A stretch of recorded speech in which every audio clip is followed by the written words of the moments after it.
130 കോടിയിലേറെ വിശ്വാസികളെ ഉൾക്കൊള്ളുന്ന ആഗോള കത്തോലിക്കാ സഭയുടെ ആത്മീയ പിതാവ് ഫ്രാൻസിസ് മാർപ്പാപ്പ കാലം ചെയ്തു. തീർത്ഥാടക പാപ്പ, പാവങ്ങളുടെ പാപ്പ, കരുണയുടെ പാപ്പ, ജനകീയ പാപ്പ എന്നെല്ലാം വിശേഷണങ്ങളിൽ അറിയപ്പെടുന്ന ആഗോള രാഷ്ട്രീയത്തിൽ തന്നെ നിർണായക സ്വാധീനമുള്ള നേതാവ് കൂടിയായിരുന്നു ഫ്രാൻസിസ് പാപ്പ.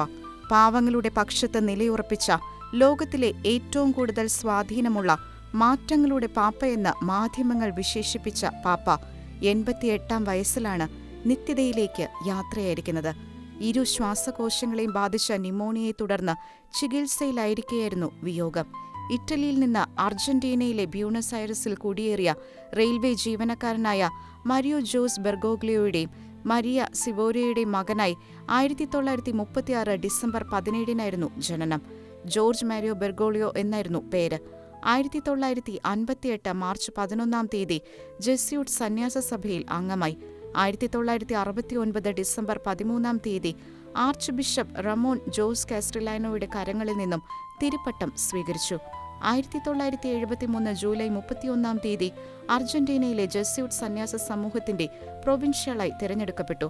1992 മെയ് 20-ാം തീയതി ഫാദർ ബെർഗോഗ്ലിയോയെ ബിഷപ്പാക്കുന്നതിനുള്ള ഉത്തരവ് സഭ പുറപ്പെടുവിച്ചു.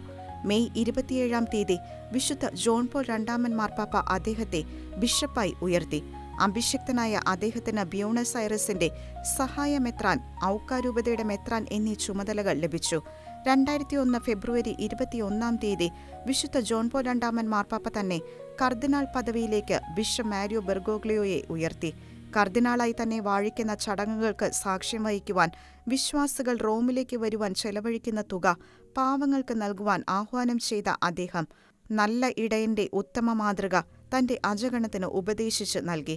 2013 ഫെബ്രുവരി 11-നായിരുന്നു ബെനഡിക്ട് 16-ാമൻ പാപ്പ സ്ഥാനത്യാഗം പ്രഖ്യാപിച്ചത്.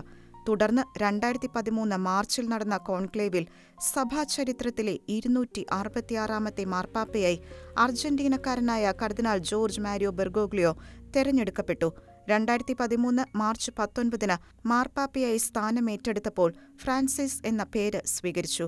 ലളിത ജീവിതത്തിന്റെ പര്യായമായ രണ്ടാം ക്രിസ്തുവെന്ന് വിളിക്കപ്പെടുന്ന വിശുദ്ധ ഫ്രാൻസിസ് അസീസിയുടെ നാമമാണ് അദ്ദേഹം സ്വീകരിച്ചത്. ചരിത്രത്തിൽ ആദ്യമായാണ് ഒരു മാർപ്പാപ്പ ഫ്രാൻസിസ് എന്ന പേര് സ്വീകരിക്കുന്നത്.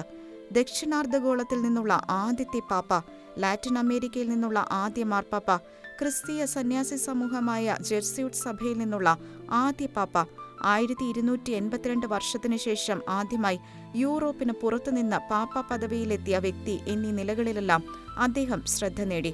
യാത്ര ചെയ്യാനും സാധാരണക്കാരായ ജനങ്ങളുമായി അടുത്തിടപഴകാനും താൽപര്യപ്പെട്ട ഫ്രാൻസിസ് പാപ്പ ശാരീരിക അവശതകൾക്കിടയിലും നിരവധി രാജ്യങ്ങൾ സന്ദർശിച്ചു. അതിൽ യുണൈറ്റഡ് അറബ് എമിറേറ്റ്സിലേക്കുള്ള പാപ്പയുടെ സന്ദർശനം ചരിത്ര പ്രാധാന്യമർഹിക്കുന്നതായിരുന്നു. ചരിത്രത്തിൽ ആദ്യമായാണ് ഒരു മാർപ്പാപ്പ UAE സന്ദർശിച്ചത്. സന്ദർശനവേളയിൽ ഷെയ്ഖ് സായിദ് സ്പോർട്സ് സിറ്റിയിൽ ഫ്രാൻസിസ് പാപ്പ അർപ്പിച്ച ദിവ്യബലിയിൽ 150-ലധികം രാജ്യങ്ങളിൽ നിന്നുള്ള വിശ്വാസികളാണ് പങ്കെടുത്തത്. അറബ് ഐക്യനാടുകളും വത്തിക്കാനുമായുള്ള നയതന്ത്ര സൗഹൃദ ബന്ധത്തിലെ ഏറ്റവും വലിയ നാഴികക്കല്ലായിരുന്നു മാർപ്പാപ്പയുടെ സന്ദർശനം. റഷ്യ യുക്രൈൻ യുദ്ധവും ഹമാസിന്റെ ഇസ്രായേൽ ആക്രമണത്തെ തുടർന്ന് പശ്ചിമേഷ്യയിൽ ഉടലെടുത്ത സംഘർഷവും ലഘൂകരിക്കുന്നതിന് പാപ്പ നിർണായക ഇടപെടൽ നടത്തുകയും ചെയ്തു. പാർശ്വവൽക്കരിക്കപ്പെട്ടവരിലേക്കും നിരാലംബരിലേക്കും ഇറങ്ങിച്ചെന്ന് അവർക്ക് സഭയുടെ കരുണയുടെ മുഖം വെളിപ്പെടുത്തിയ ആ നല്ല ഇടയൻ 47 അന്താരാഷ്ട്ര അപ്പസ്തോലിക യാത്രകളിലൂടെ അജഗണത്തിന് തന്റെ സാമീപ്യം പകരുന്നതിൽ ഉത്സുകനായിരുന്നു. വിശ്വപ്രസിദ്ധി നേടിയ ലൗദാത്തോ സി ഉൾപ്പെടെയുള്ള ചാക്രിക ലേഖനങ്ങളും ജീവന്റെ മൂല്യം ഉയർത്തിപ്പിടിക്കുന്ന ഉറച്ച നിലപാടുകളും പൊതുശ്രദ്ധ നേടിയവയായിരുന്നു. കത്തോലിക്ക സഭയ്ക്ക് മാത്രമല്ല, ലോകത്തിന് മുഴുവനും സുസമ്മതനായിരുന്ന അനന്യ വ്യക്തിത്വത്തിന് ഉടമയായിരുന്ന ഫ്രാൻസിസ് പാപ്പ ഇഹലോക ദൗത്യം പൂർത്തിയാക്കി നിത്യതയിലേക്ക് യാത്രയായിരിക്കുന്ന ഈ വേളയിൽ 12 വർഷങ്ങളിലെ പിതൃതുല്യമായ അജപാലന നേതൃത്വത്തെയോർത്ത് ദൈവസന്നിധിയിൽ കൃതജ്ഞത ഉയർത്തിയും പ്രിയ പിതാവിന്റെ ആത്മാവിന് നിത്യസൗഭാഗ്യം നേർന്നും ഷെക്കന ന്യൂസിന്റെ പ്രാർത്ഥനാ പ്രണാമങ്ങൾ നല്ല കർത്താവിന്റെ സന്നിധിയിൽ അർപ്പിക്കുന്നു.